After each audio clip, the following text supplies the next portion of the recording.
getting enough air combustion or something going through to start to turn over the engine, like it was choking itself. Yes, sir. The exhaust, instead of going out of the car, is actually inside your engine itself. Makes sense. And the antifreeze is just breaking itself down with the oil, mixing together completely. That's not good. And that's the reason why you have all of those codes. So when you were overheating, the guy or whomever did the repair should have checked the head gasket. That would have been the first thing I ever would have done.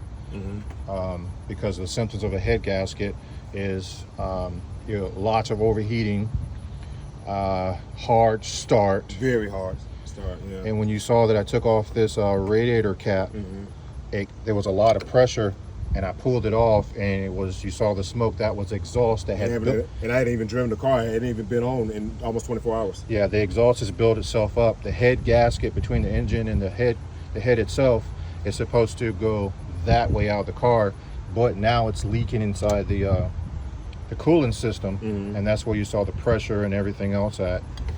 So I don't need to go any further. This is rebuilding the engine, and that is literally going to exceed the cost of the vehicle. Yeah.